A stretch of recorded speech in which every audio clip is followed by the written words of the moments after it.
I really felt like it was important for us to do an entire episode on something that we sort of lightly touch on in many of our episodes, but this one is so big, I think it needs one of its own, and it's recognizing the signs of addiction.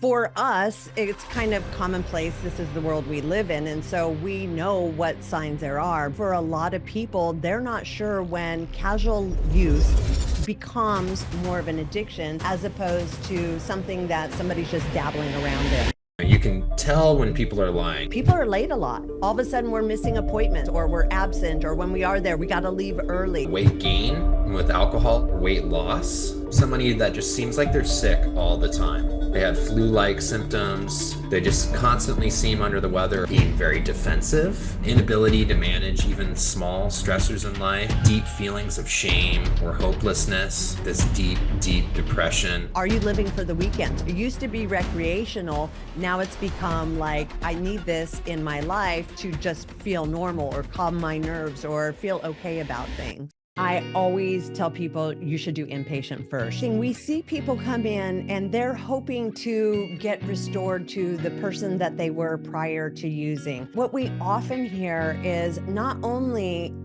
did I get that, I'm actually better than the person I was before because now I've had an opportunity to deep dive my traumas. I have tools to confront life with. I've learned so much about myself. I've been in a supportive community. So the expectation of feeling as good as they did before they start using is far surpassed because they feel even better than they thought they could. Tom, I really felt like it was important for us to do an entire episode on something that we sort of lightly touch on in many of our episodes, but this one is so big, I think it needs one of its own, and it's recognizing the signs of addiction. For us, it's kind of commonplace. This is the world we live in, and so we know what signs there are, but I think for a lot of people, they're not sure when casual use becomes more of an addiction as opposed to something that somebody's just dabbling around in. And so I think it's important for us to really deep dive the subject so that our listeners and anybody who's needing more information on this has this from us. Yeah, absolutely. Yeah, and something, this is one of the most searched topics on the internet, and it's definitely misunderstood. A lot of people, families, and are looking for answers. And addiction can affect anyone, regardless of age, background, or lifestyle. And this is a discussion based on something else that we have on our website, Elevate Addiction Services Guide: 7 Signs of Addiction. And so, yeah, the main question is, what are the signs of addiction? So, Yeah. like you were saying, yeah, casual use, misuse and addiction, and both drugs and alcohol can obviously lead to addiction. So I think, yeah, talking about physical signs can be helpful. And yeah, what are some physical signs that you've seen? It's interesting because people can be addicted to vast array of things like we've talked about: alcohol, weed, nitrous, kratom, fentanyl, and they all have different signs. So, I think that can also create some confusion as well. And then also when you have somebody who's deep in addiction, they're very good at trying to cover their tracks. Everything has a reason as to why they're doing this. And what I've noticed, even within myself, is if I see someone struggling, I will almost justify it for them. Like, oh, I think they're just having a hard time because, they just broke up with somebody or this is happening. And we'll almost excuse what we're seeing because we do know them, we do know what they're going through, and we don't want to take a hard look at maybe what could be more than the actual hard situations that they're confronting in life. And so I would say one of the first and obvious signs, people are late a lot. All of a sudden we're missing appointments. All of a sudden we're not being on time to certain things, or we're absent, or when we are there, we got to leave early. So there becomes an unpredictability as far as when they used to be consistent or reliable. Diving into, yeah, the behavioral signs. Yeah, definitely. You can tell when people are lying a lot of the time, or, when they're kind of backpedaling, over explaining situations, you can, when they're kind of searching for excuses. Obviously, someone deep in their addiction is, carefully navigating, trying to get everyone off their case, basically, like, look over there, or, giving lots of excuses for things. But, like you were saying, yeah, being late is a big one. Yeah, or just not showing up to things that they normally would show up at. You stopping their hobbies. You see people, abandoning, like exercising, for instance. They were in the gym all the time before, and now they stopped, or, they're not going to, their family's house as often. They're starting to live a more reclusive life, kind of turning their back on, what their normal patterns were. That's definitely a warning sign or a behavioral sign. Yep. And along with that, I think we'll see like the loss of money. Whatever addiction is going to cost money. So when Yeah. people start needing to borrow money, or they're not able to stretch their paychecks, or they're asking to borrow money, those are all signs that there's something else going on as well, because I don't know of any addiction that is free. Like everything's got to be supported regardless of what substance it is. Yeah, and going into some physical signs, some big ones are, yeah, weight gain with alcohol, especially. Like, people, they start gaining weight. They look fuller in the face, or weight loss, is a big one. With especially with stimulants, right? They start to get really, really thin, or eat even less. Some other ones are, like somebody that just seems like they're sick all the time, right? They have flu-like symptoms, they just constantly seem under the weather, or maybe they're saying that they're under the weather all the time. That could be addiction, and it's good to note that. Yeah, I mean, I would even say like smell. So a lot of people who drink, and especially if you're a non-drinker, you can smell alcohol. For me, I have like this weird superpower of smelling. I can even smell people's livers like not functioning the best. It smells almost like garlicky. When you can tell somebody's kind of deep into alcohol, their body is not processing it the way it used to when they were younger. And there's almost an odor that comes off that seems like not quite so healthy.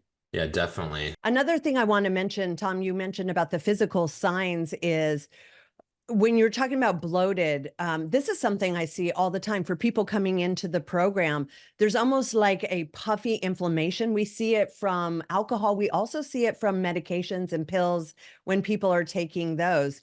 And so, like, what I'll notice when people come into the program, they have sort of that puffy red feeling looking. And then as they're getting sober, the more time they're there, all of a sudden they're losing a lot of weight. And it wasn't necessarily like fat, it was more like inflammation, but you're actually able to see that in other people when they're struggling with substances, for sure. Yeah, I know exactly what you're talking about. Yeah. A lot of weight. They carry it in the face and in the cheeks, with alcohol. And then there's the absence of that with stimulants. There's the exact opposite, right? Super thin. You can see, their bones essentially in their face, right? Because, Fentanyl as well. Fentanyl, yeah. they can get very emaciated, for Hmm. sure. Yeah, just not eating, really poor dietary habits with that sort of drug use. I think emotional signs are also something to point out, like, being very defensive, when questioned about anything. Like there's this intense level of defensiveness, inability to manage even small stressors in life, like uh let's just say something simple, like you drop you drop a bag of groceries and you just lose it, and you can't seem to manage these little obstacles that life throws at you sometimes. And Yeah, then and when you're around those people, you feel like you're walking on eggshells, like, everything triggers them. So you're being very cautious and careful about everything you say or do because something's going to set them off. And again, we could say, oh, it's hormones, it's the job, it's life, it's stressors. But really, when you're around them, you start to realize that everything is a stressor for them. And usually the people they take it out on are the people closest to them. right, yeah, it's like they're because maybe in that moment they're not high, or they're waiting to score or something like that. Any little thing in the way is just a huge inconvenience. And so yeah, that's some of the emotional signs that I can think of, that are big, that really stand out: the defensiveness and just not dealing with small stressors. The bigger ones, like deep feelings of shame or hopelessness, this deep, deep depression could also be, an emotional sign that someone's, struggling with use. Just everything, they're very hopeless. They don't have, much to look forward to. And it's important to mention that, it's definitely like a dark cloud is over them. And no matter what you do or say, nothing's able to kind of get them out of that. Yeah, with that intense grief, crying, just unconsolable. As people go through addiction, and let's say they try periods of sobering up, then all those misdeeds or the things that they're doing start to hit them. And that's where the shame and the guilt and all that stuff starts to come in on them. And it can feel like the weight of the world on them. And so you'll see the crying or the stressing out or those types of things, which again leads to maybe we don't want to be around people because they're making us feel some type of way about this. And they start excluding themselves from different people, different situations, different groups. So the big question is, what can you do if you notice these signs in yourself or someone you care about? And so, that's what we're here to, help, families with or individuals with. I think, if you're noticing these signs in yourself or someone you love, obviously you should just assess the situation, observe the behavior and if there's any changes, but don't hesitate. I think it's very important to, reach out to a professional and start, talking about what you're observing, and, get some help there, from somebody who knows addiction, if that's what you're feeling like this could be. Yeah, start looking for a professional to speak to. And you could start exploring treatment options. If it's, getting to that point, or it seems like, someone that needs help, or yourself, you've realized, wow, I need to make a change. You can start exploring inpatient versus outpatient. And that's what you really need to speak to a professional about, because you want to weigh out the options. Also, have someone there to assess what level of care is appropriate for you. And you are welcome to call us. You can call Elevated Addiction Services, or you can find local resources. But it is important to not delay. That's something that really, a lot of people do. They like to kind of sweep things under the rug and procrastinate, but you don't want to, have this situation get worse. And so, early intervention improves recovery greatly. And, even taking one small step today, like making a phone call, doing research, having an honest talk with a professional, can change the entire direction of your life. A lot of times when people are in addiction and they're struggling, they don't quite know what to do. And even reaching out to a loved one, like a parent, a spouse, a sister, a brother. When we're at graduation, that's what I hear. My mom found me this program. My dad found me this. I finally went to them and said I needed help. And so a lot of times for someone that is struggling, it's reaching out to the people that are closest to you, that have your best intentions at heart, and they can do the research and the due diligence to help you find a place. Because when you're struggling with addiction, you're not necessarily thinking clearly and about all the right things. So it's hard to, I mean, there's a sea of rehabs out there. There's a ton of information, and it can be kind of overwhelming when you're trying to make a very big decision like that. But if you can lean on somebody who loves you and who has your best interests at heart, and they can help you do the research, and, I don't want to say lay it all out for you, but certainly that seems to be the case of what we see a lot, is that the loved ones are the ones that have the capability of doing the research and finding something that's a good match for that individual, doing a lot of the legwork so that by the time you're talking to the rehab or the professional, you've already done the work or the family's done the work. And so then it's just seeing if that is a particularly good fit for you or not. I agree. Yeah. Being honest with somebody that's close with you, opening up and saying, look, I'm dealing with this and I'm struggling and I need help. Because, if you are the person that's struggling, it's really hard to take action. You've all, we all, I've been there, and it's hard to pull yourself out of it. And so you need someone that's outside of the situation to assist with, there's so many places you could choose from. So somebody that can, start doing the research, that has a good head on their shoulders, that can, advocate for you and, help carry you through those steps is super important. And that's where professionals come into play, location, where are you at?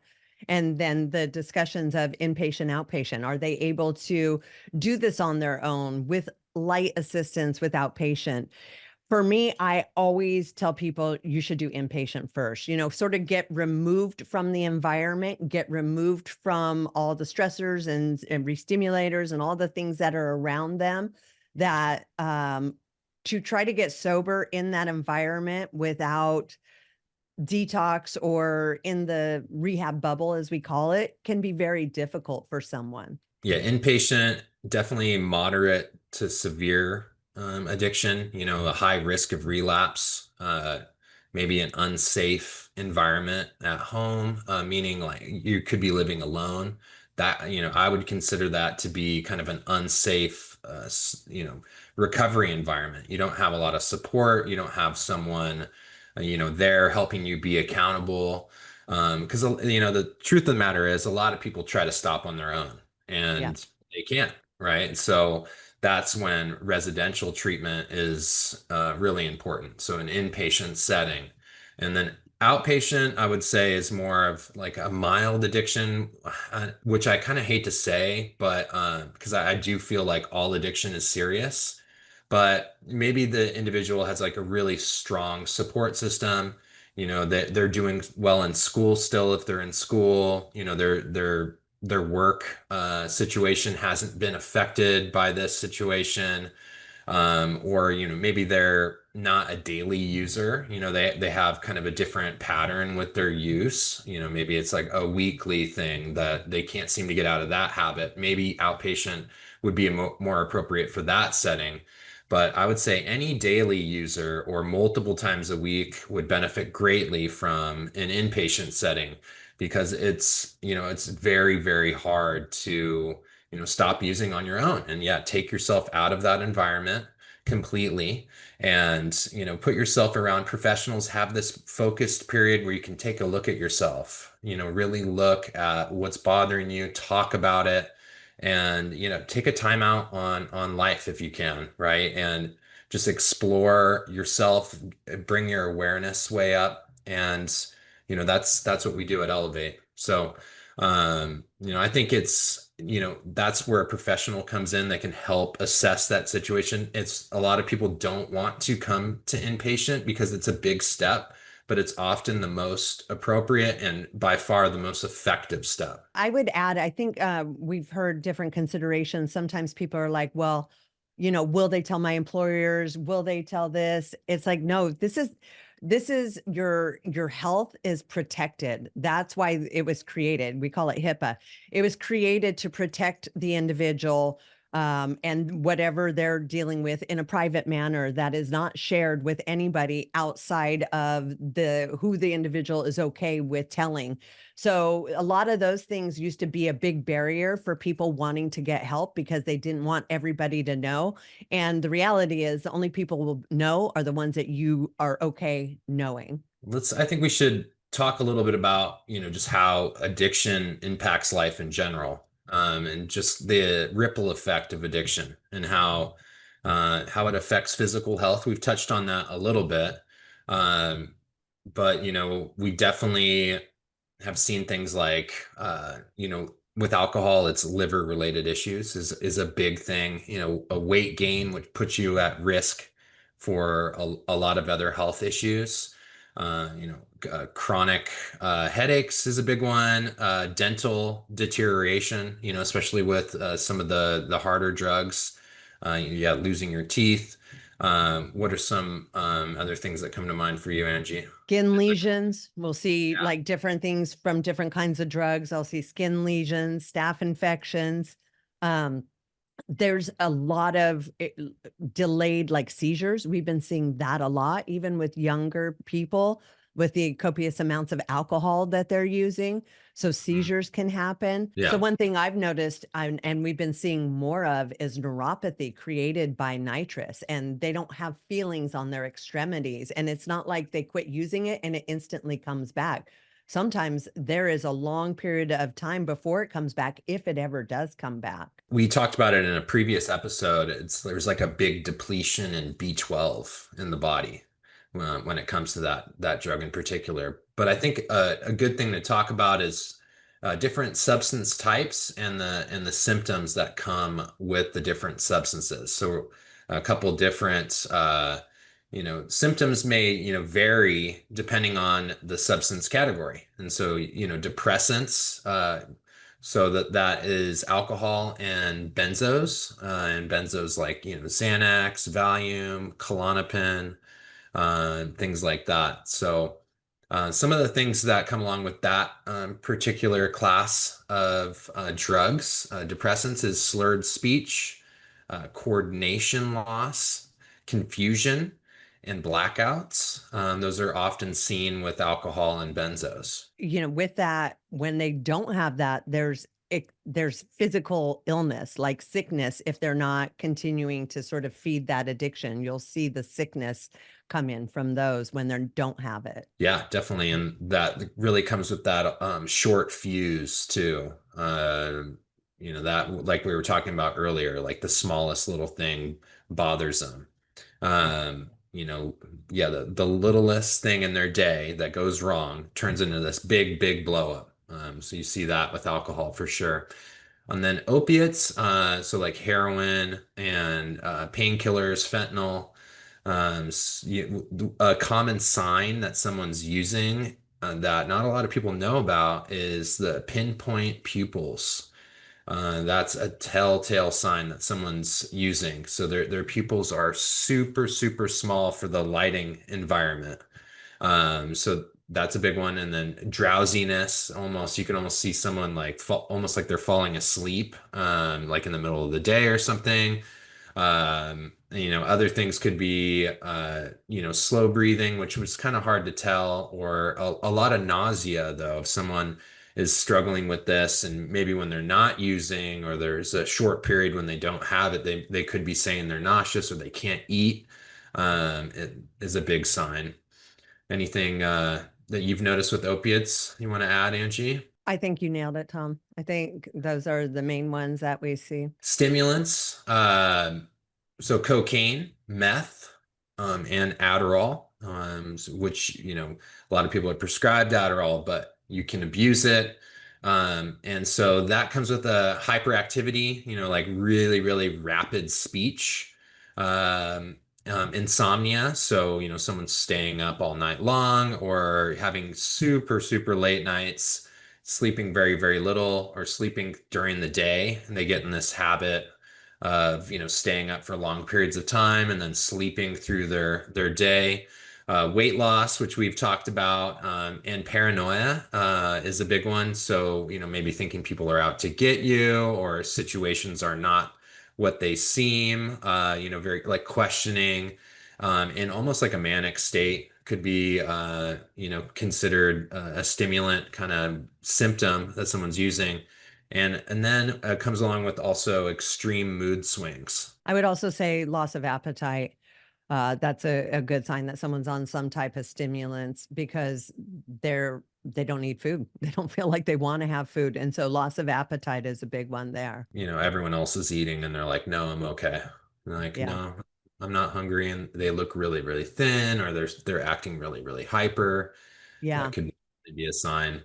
And And like you then touched on with the manicness, the extreme highs and feeling really good and doing a lot of things, and then the extreme lows of needing to sleep for a few days. So you'll watch this like seesaw between the two extremes of like really being hyperactive and super productive. And then the flip side of that is extreme, like almost like recovering, like sleeping for a few days at a time. another kind of category in itself is just marijuana. And what comes along with marijuana, some signs that someone's using is their eyes are red. We all kind of know that from the movies. They call it like the stoner eyes. Poor memory, though, so not being able to recall recent events. Getting confused with things that you may have said before. And reduced motivation. We see that once again in the movies. It's kind of like this thing that everyone knows, but it's a real symptom. People just become extremely unmotivated to take action in their life in any way. So very complacent, and not use engaging in hobbies and things like that. And also anxiety and panic attacks, actually, with heavy marijuana use can come about. Yeah, it used to be you could smell it on people, but now with edibles and pens and stuff, you can't always rely on smell to detect if somebody's uh I can't even say smoking weed anymore because you can like literally eat it. So it's definitely, I think, become a little more difficult to detect than it used to be, but it's also a lot more severe because of the potency, because of now them selling it in the different dispensaries and stuff. Like the THC levels these days compared to like the 70s, 80s, all that kind of stuff, it's crazy. It's like 70% more potent. And I think that's where you, like you were talking about, the extreme paranoia and the negative emotions that can go along with that, as well as the physical symptoms. Besides feeling extremely lethargic, they'll eat bad, like we call it, oh, they got the munchies, but they're eating an inability to stop eating bad foods or any food. Yeah, another thing with marijuana is, yeah, it's very sneaky. Like you were saying, there's so many different ways you can use marijuana. You can take pills or gummies, but the sneakiest one is, it looks like someone's just using a vape, like a nicotine vape, but it's really marijuana, and people are just walking around doing that in all settings, and you can't smell it. So that's a kind of a new development with the use of marijuana is now it's just in like pens. So, but it usually comes with red eyes. And yeah, poor memory is a good sign. Reduced motivation, like we were saying. But it's really important to try to recognize these symptoms early, and take prevention, and seek treatment. And, despite the substance, like something like marijuana may seem like it's not very serious, but marijuana can definitely ruin your life. Seeking treatment, recognizing, these kind of patterns starting to develop early before things get too bad. It's a lot easier to get someone to seek treatment earlier on than when they're, years into their habit. And, addiction, we say this, like really has its grip on you. The person becomes less and less willing to get help. There's this middle period, like maybe in the beginning, they're starting to notice, they're starting to recognize that they're kind of, getting addicted. And then there's this, middle period where, they don't want help. They're happy, they're comfortable where they are. And then, yeah, usually, maybe not for some people, but there's a kind of a breaking point where bad things start happening. And then they start to recognize, like, wow, I do need help. So, yeah, trying to address it in the beginning is really important, I think. Yeah, well, and it's interesting as we're talking, there's almost a slippery slope. So like when we started it, we talked about, when does casual use turn into addiction?